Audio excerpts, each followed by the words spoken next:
அமர்ந்து பேசும் மரங்களில் நிழலும் உனை கேட்கும் எப்படி சொல்வேன்.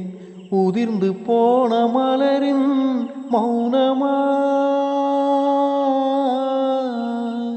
தூது பேசும் கொலுசின் ஒளியை அருகில் கேட்கும் எப்படி சொல்வேன். உதிர்ந்து போன வலையில் பேசுமா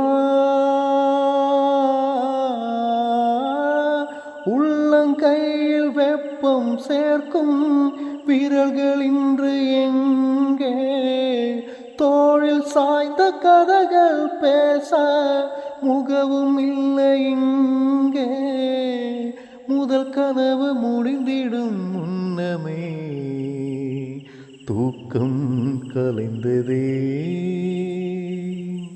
நினைத்து நினைத்து பார்